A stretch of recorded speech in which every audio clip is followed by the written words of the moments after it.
Thank you, Deputy Speaker. And according to the charity Impact, last year 56 women, 20 children and 18 men died at the hands of a family member in Australia.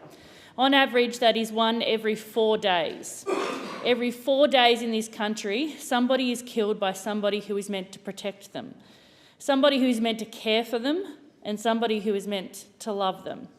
Every 4 days this happens, and occasionally it gets some media attention. Occasionally here in the chamber we speak about how outrageous it is. Occasionally some money is thrown at the issue, and consistently we move along. The conversation changes and we wait until the next tragedy. We wait the 94 hours until statistically someone else is murdered. How as a nation have we seemingly accepted this as a statistic? How as a people are we not in the streets every day calling for change? How as a parliament are we not working day and night to ensure that we don't see one more act of violence in this country? We have to do better. The number of deaths in this country is outrageous, but it alone does little to represent the broader impact of domestic violence in our communities. These figures fail to show the number of victims that we don't see. We don't see those that are still in abusive relationships. We don't see the families that are sleeping rough to stay safe from an aggressive parent. We don't see the children who have to grow up in violent households. We don't see the struggle of traumatised single parents trying to support their traumatised children. And we don't see the betrayal felt by victims and the difficulty survivors have in trusting again. And there are no signs of this crisis slowing down. All of us in this place, all of us who are elected to help, we need to say enough is enough.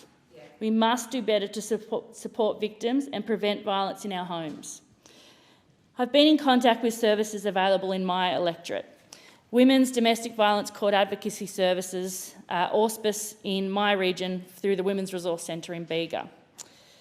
99% of their referrals come from police after they're called to a domestic violence incident.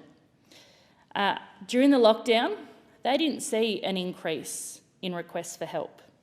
Once lockdown lifted, they had a 72% increase in referrals since the start of COVID. And most worryingly, a 332% increase in serious threats, where police are called and they have to ask a mandatory 25 questions. If you answer yes to 12 of those, you are deemed as under serious threat of being killed. The Humanero service has had a 62% increase on their services in the last 2 years alone. I know that there are many amazing organisations out there working to end domestic violence in this country, but we still have a long way to go. You need to call 1-800-RESPECT if you need help, and call 000 in the case of an emergency. We have to do better. Enough is enough.